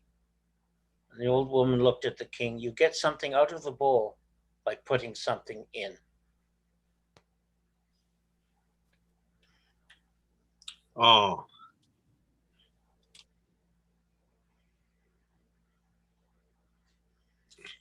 Thank you, Norman. Brilliant, brilliant. Oh, right. Yeah. So we come back to a friend of mine who we normally meet in fields, and for storytelling purposes, and so a great friend of mine. Could you please put your hands together and welcome Baden Prince? Hi everyone. Well, what a night. It's been this, just all the emotions that are kind of churning through me. The most powerful emotion churning through me right now is John Rowe, you blankety blank. Why are you putting me on now tonight after all these wonderful, wonderful artists telling these powerful, powerful stories when I could just about muster up the energy to listen? And I've got to thank you all for just doing wonders to my spirit.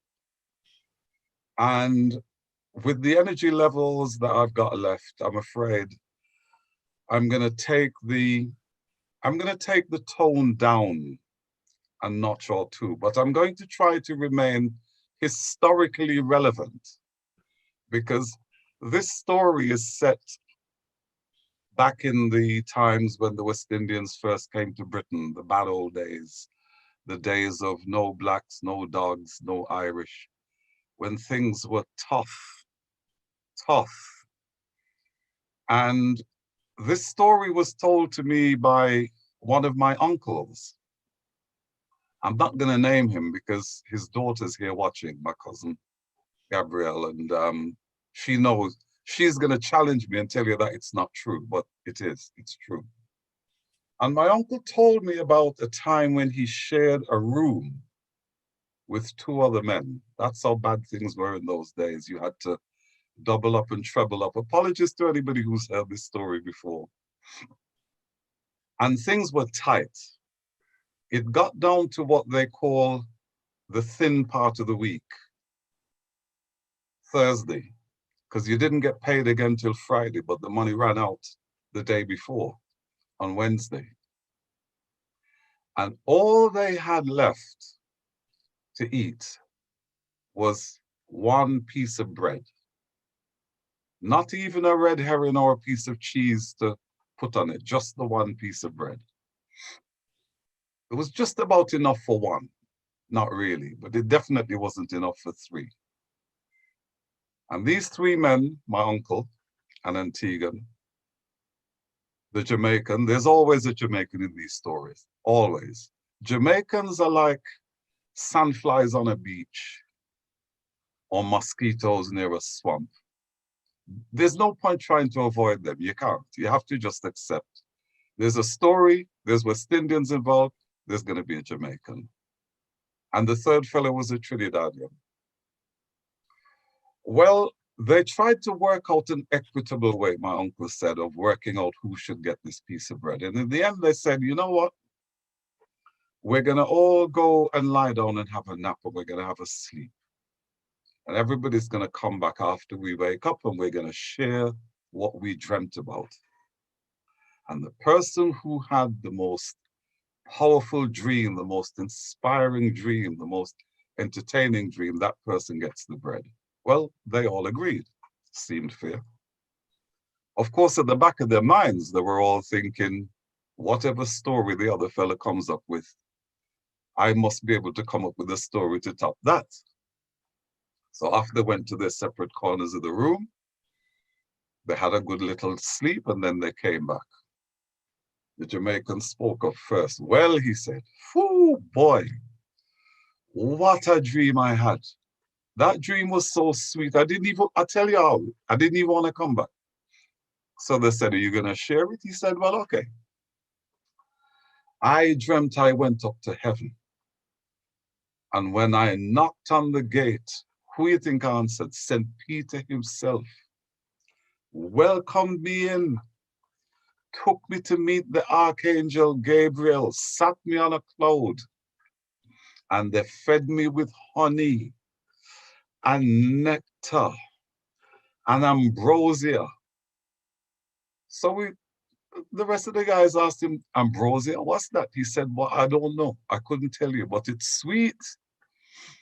And I listened to some harp music and they fitted me with a pair of golden wings and they took me right upstairs to meet the big man himself. And listen, at that point, I woke up and I was vexed, you know. I didn't want to come back, but here I am.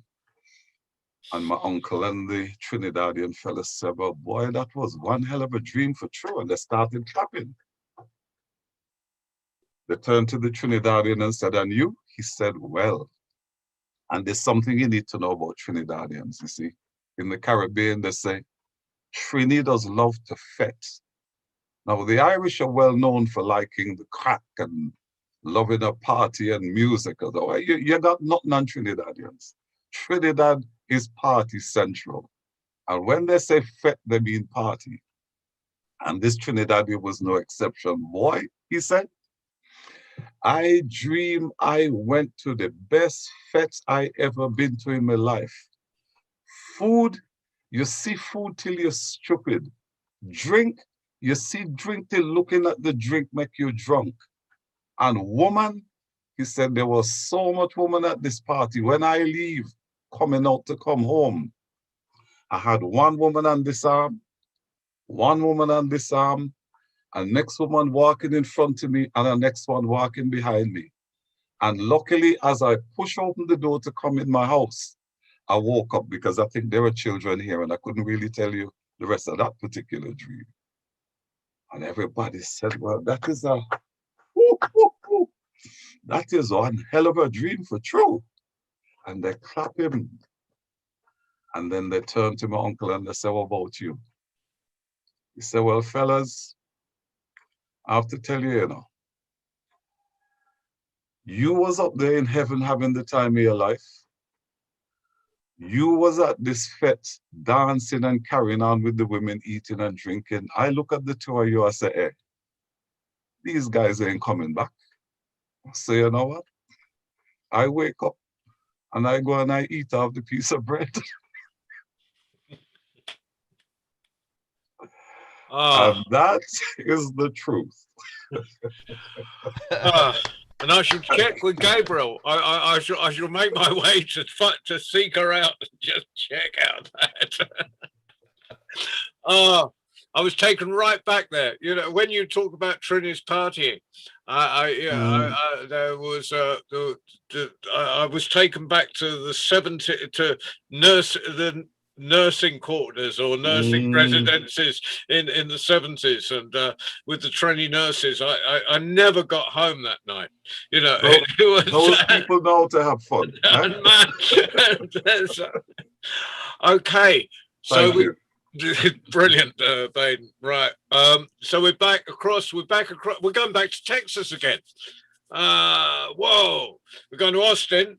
You know, I'm not a big city man, but you know, there are cities you have to keep going back to, and Austin's one of them.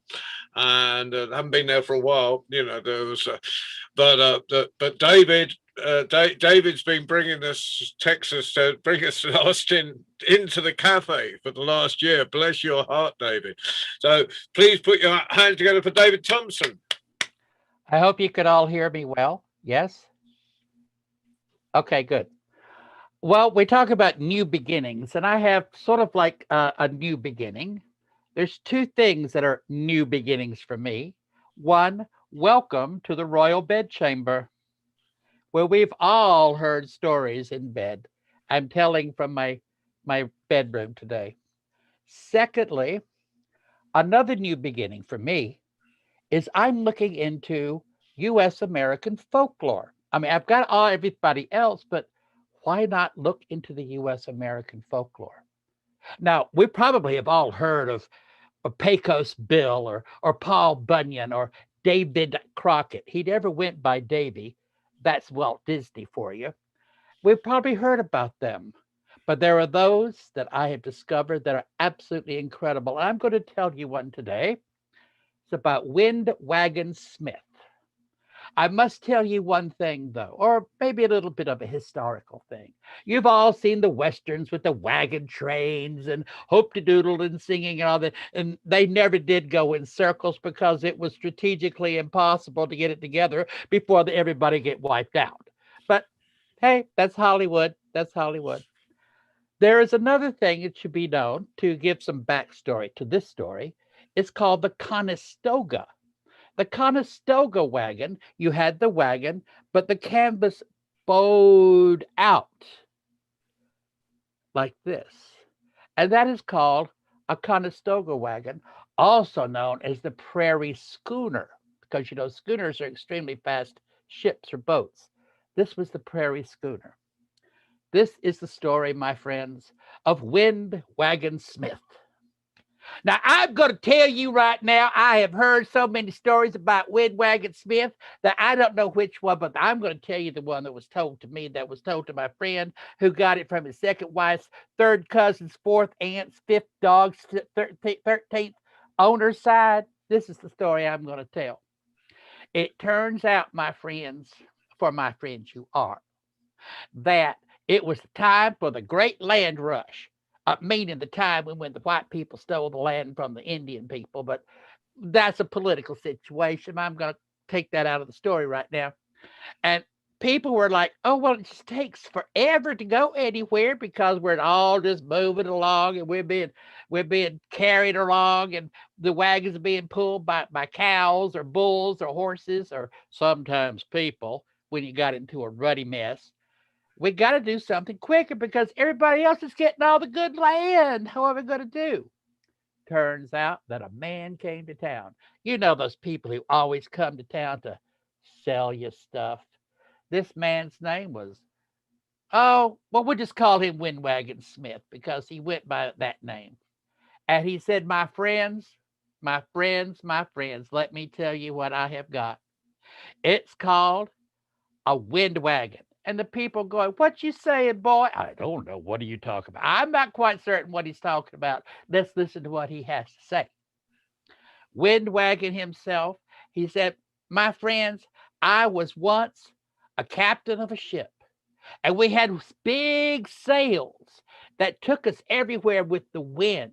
So I thought, why not put some sails on a wagon? That way, the wind that comes down the prairie will push us along. We don't have to worry about the cows or the horses or even ourselves if we have to pull them out of muddy places. And the people going, uh-huh, sure. You probably got some snake oil to sell us too? Oh, I don't deal in medicines, just in wind wagons. Well, tell you what, my friends, you come back here tomorrow around noon and I'll show you what's going on. Sure enough, next day at noon, the people were out. They were gathered around a large prairie area, like outside of town. Wagon comes and he's having all these friends push that Conestoga. He gets up there and he starts pulling on that rigging, and he's pulling up and he's pulling, and that sail just comes up as pretty as anything you ever done see. And he ties it up to make certain that it stays up. My friends, watch this. And they waited, and a wind came along, and that sail billowed out. At Wagon, he actually had a steering wheel. And when he went one way, the wagon went to the leeward. And when he turned it the other way, it went to the starboard. He even had a clutch, and he even had a handbrake that he would pull to stop the wagon. Oh, I swear, my friends, you could have just, people were oohing and they were eyeing and were good Lord. And have you ever seen them? They were talking to each other. How are we gonna get that money? Well, I can sell this. We could go here, and we can get out of our house, and we can get our own. Oh, let's get it together. Everybody was just sold. They were sold on the idea of a wagon being pushed by the wind in a sail. And even Windwagon himself said, I'll teach you how to do it. Well, they said, fine. Everybody was getting all their monies together and selling everything they had, except for their grandma, who was going to come with them anyway. And you know what happened? I tell you what happened. They all went out the next day with all their money to give the Windwagon, and he had forgotten to put his sail up. And a big old gust of wind come down, took that Conestoga Windwagon off straight down. And what? Guess what? It rose into the air, up into those white clouds that looked like candy floss. That's what we call cotton candy. And they went up there, and people never seen him again. But there's stories about Windwagon. Oh, I remember my great-great-great-great-grandfather telling me, because I'm that old, all about Windwagon. And people have said, on those days when it's very, very windy, and you're walking around, you're holding your hat down, you might hear a wee, woohoo, if you look up. If you look up in those candy floss clouds, you might just see Windwagon floating around, riding the air, riding the wind. But that's what people say. It may be just the wind blowing in your ears. Thank you. Man, David, that was brilliant. Oh, I'm glad I'm not Janet. It's been a brilliant night. It's been, and I've got to thank you all. We haven't quite finished. We've got our final teller. One thing, just want to say one thing. I want to say to David, that was so full of hot air, that story. It was absolutely full of hot air. Okay. Tim, you've known me too long. You know I'm full of hot air anyway. Absolutely. Okay. Yeah. You know, I mean, what was I doing tonight? Putting two Texans on the on the program.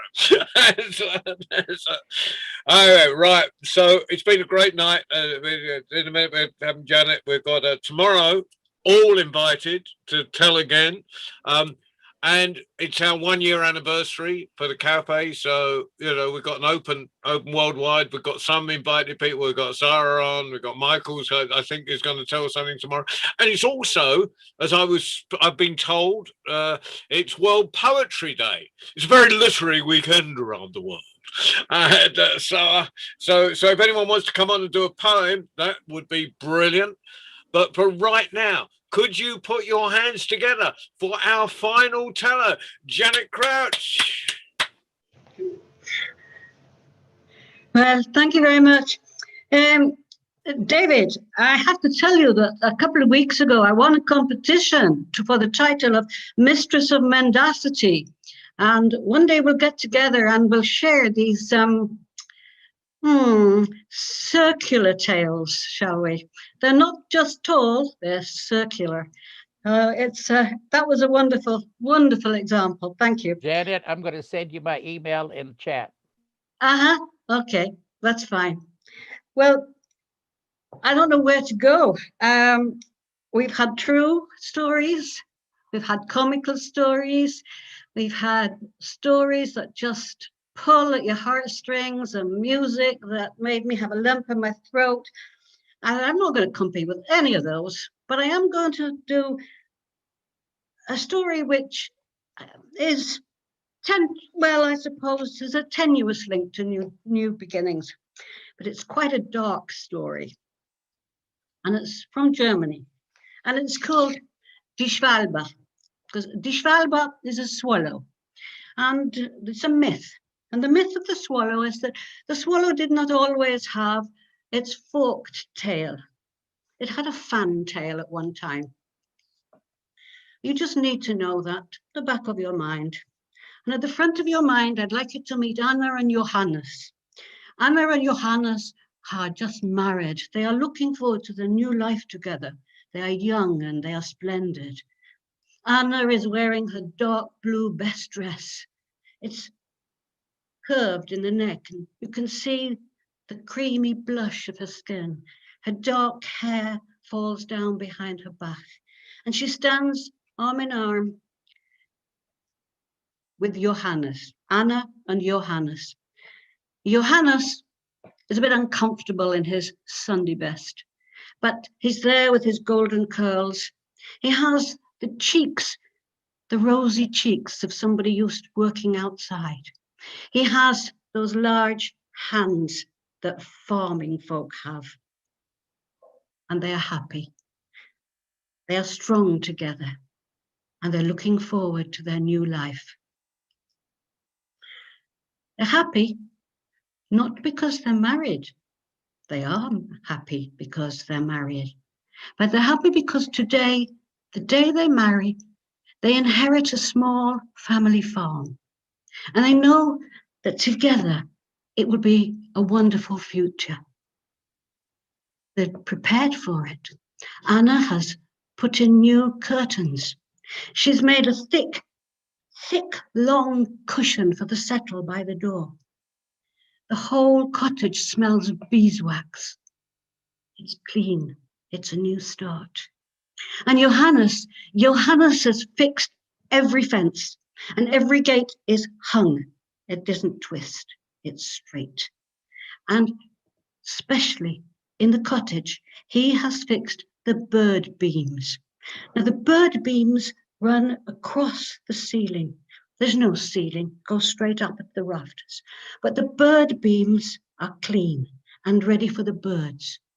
For in a farmhouse in Bavaria, as in many other parts of Europe, a door is often left open for birds to fly in and fly out, to bring in the world, to take out the bad, to bring in the good fortune. They come and they go at will. And they're happy together there, very happy. They work well. They work well because Johannes is a good stockman.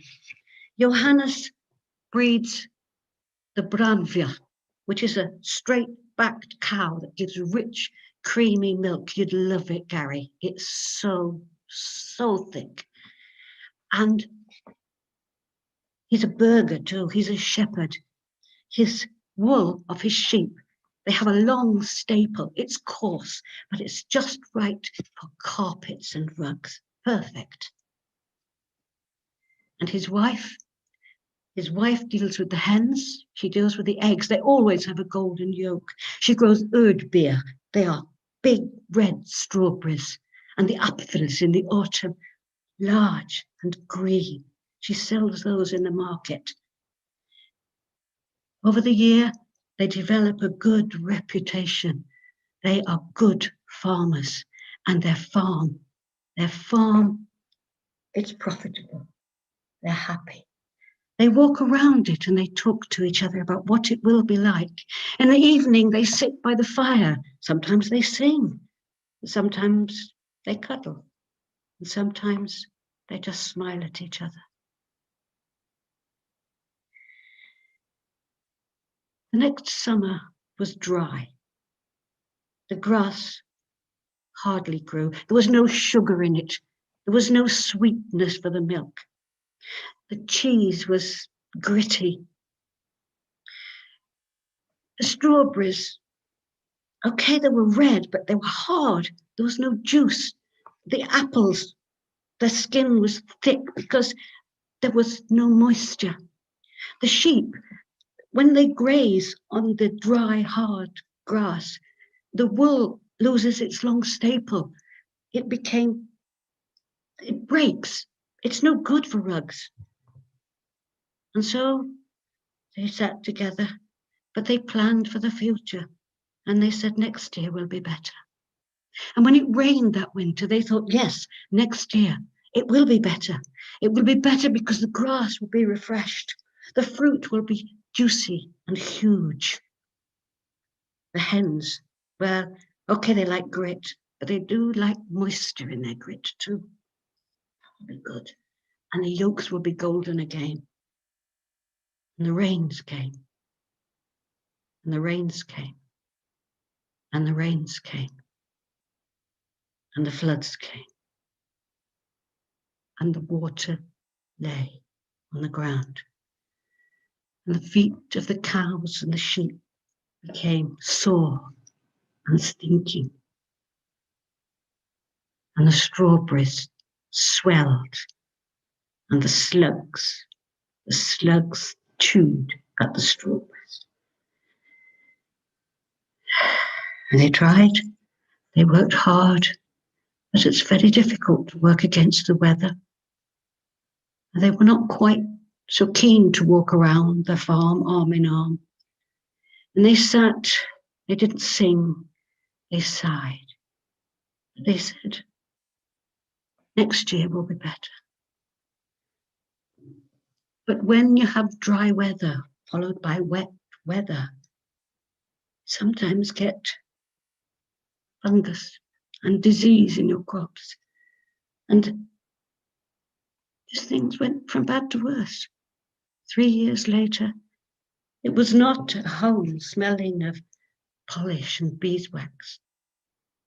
It was a sad, dull place. And Johannes wanted it to be happy again. But Anna wasn't happy. So what does Johannes do? What do you do when you haven't a happy home? Johannes did what many farmers do. He went to the hostelry. And there it was warm. It was fun. People sang, people drank. They drank dark beer. And every night he came home, he staggered home. And his wife, Anna, having sat alone, had gone to bed early. And so he would stretch out on the settle. He'd just lie there until the next morning when he went off to work. And they worked hard. They really worked hard. But it was no use. One evening, it would be, I guess, late August. Things were not good. Johannes went to the hostelry. Anna had worked all day. She was tired. She sat by the fire. She let it go out. Even in August, there's usually some fire, just cold ashes. She was weary and she fell asleep. She was asleep when Johannes came back, completely, if I say out of it, you'll know what I mean. He had no reason in his brain. He walked in, and then he looked at the settle where he usually dropped his weary body, but there was his wife. She was on the settle. She hadn't gone upstairs. He leant over her and he touched her. She was shocked. And he got close. When she saw the stubble and smelt the sour breath, she backed off and he felt insulted. He leant over her and he went, Hässliche Frauta, which means, I'm an ugly old woman. Stinkende Kuh. I don't smell like the cows. Nutzlose, dicke Frau. I am not a useless fat woman. Ich hasse dich. You hate me. And he struck out, but she fell to the floor. And as she fell to the floor, she looked up towards her husband. And beyond her husband, she saw the bird beam. And she saw the birds up there, and she saw the swallow. And she thought, oh, God, I could be a bird. I could be free and start all over again. She felt her blue dress, different text, and her white throat like feathers. As she reached up, she realized her arms had become wings, and she was lifted and lifted and lifted until she was upon the bird beam. God has answered my prayer. She stretched her wings and she flew around the room. Johannes stared. He was astonished. He was amazed. He was angry. He was angry. What was she doing up there? And Anna, as she circled, she saw the open door. She made her way towards the door. And as she made her way towards the door, Johannes looked at the table and he saw on the table an axe, a hatchet, an axe, and he picked it up and he threw it. He threw it, but she was away. She was almost out of the door, but not quite, for the axe cut against the fantail of the swallow. The Shalba now had a V-shaped tail. Now that is the myth, the German myth, of how the swallow got its V-shaped tail. It's also a myth. It's a story about how things can go wrong. But it's also freedom for Anna. I don't know what she did with her freedom. And for Johannes, who sat there watching his wife leave, he would have had to start again. He would have had a new life. I don't know any more of the story. My hope is that somehow they did make new lives for themselves, because new beginnings can come out of the worst possible circumstances. Thank you, Janet. And you were going to be the last one, but it'd be very remiss of me if we'd gone to Ireland and across different parts of England, to Texas, to Canada, and I failed miserably to go to Scotland.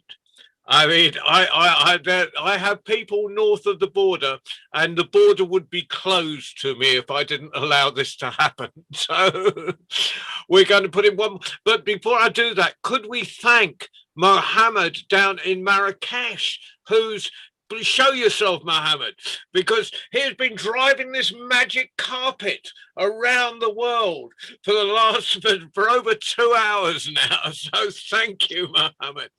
Thank you so much, John. And Phil, could you do that? I'm sorry, Janet, you did the penultimate story. We're going to have time to get this in before everyone disappears across to Ireland, to Northern Ireland, to the barn, to Liz Weir's barn. But right now, without further ado, Phil, the stage is yours. Thank you very much. Right, this story is based up in Thurso, and it's a seal catcher and the merman. And the seal catcher, he is one of the best seal catchers. He is known for being the best seal catcher. But if you were to be really honest, he's a greedy man. He is determined that he is going to be the richest man in the area, and he is going to catch the most seals, and he is going to catch the biggest seals. Even although all the other seal catchers tell him to not to do that, because the biggest seals are probably the seals that turn into humans, and you should leave them alone. But he ignores that because he wants to be the richest and the best seal catcher. And this particular day, he sees the largest seal that he has ever seen in his life, and he goes to catch the seal. And he's creeping up along the rocks, and he gets just beside the seal, and he pulls out his knife, and he goes to make the fatal blow, when the seal turns round and swipes the knife from his hands and dives into the sea. And he had gone out with the most gut-wrenching, almost human skirl as he went into the sea. And the seal catcher was fizzing mad, not just because he hadn't got the target he was aiming for, but he had taken his favourite knife as well, every seal in the beach had gone underwater in our way. All the other seal catchers were fizzing mad at him because they weren't going to make any living, because there was no way seals were coming back to this beach for a few days. And he's stomping his way home in disgust at himself for not achieving what he set out to do, when this handsome stranger appeared beside him. And he says, I need hundreds of seal skins and I need them within a week. And can you help me out? And he says, oh, well, I'd love to be able to help you out. He says, but it's been a really, really bad day today. I've scared all the seals away from the beach. There's no way I can do that for you. But I would love to be catching the seals for you and get that order. He says, that's all right. He says, jump on my horse. I know a beach where there's heaps of seals. Come on, jump on my horse. And the thought of all the money he was going to make, he never hesitated. He was on the back of that horse, and that horse took off. And he gripped on for grim death because he was going to fall off. It was going so fast. He had no idea where he was going because the horse was going so fast and everything was a blur. And yet suddenly the horse stopped so fast that he fell off and he landed on his bottom looking over the top of a cliff.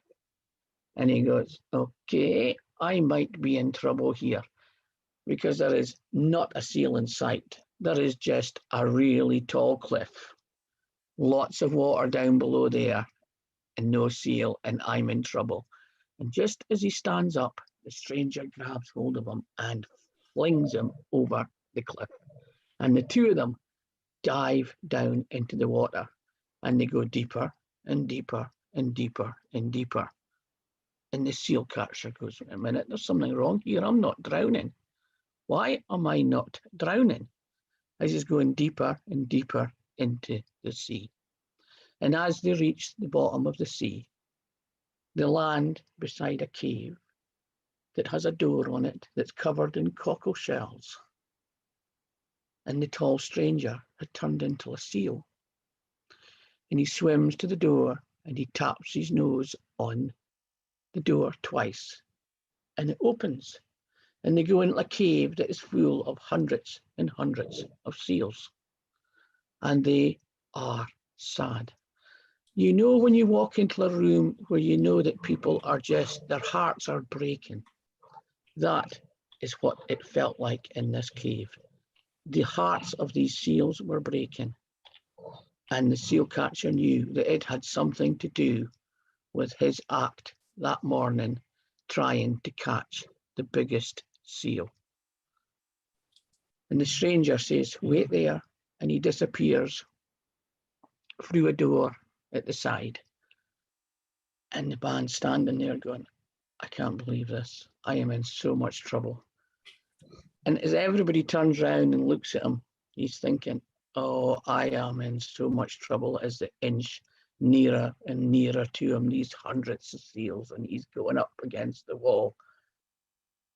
And then he sees his reflection in a mirror at the other side, and he goes, wait a minute, I'm a seal as well. And that's why he hadn't drowned. He's going, oh, I'm in so much trouble. He just knows he's in so much trouble. And the stranger comes back through the door, and he had turned back into the stranger, and in his hand, he goes, does this belong to you? And of course, he's holding his favorite knife.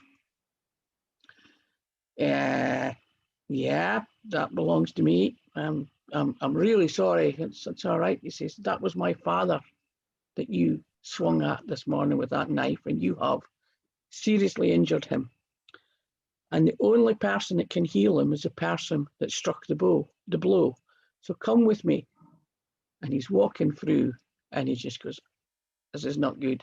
He says, you've taken the wrong person of my family. I don't have healing hands. If you wanted this, you should have taken my wife.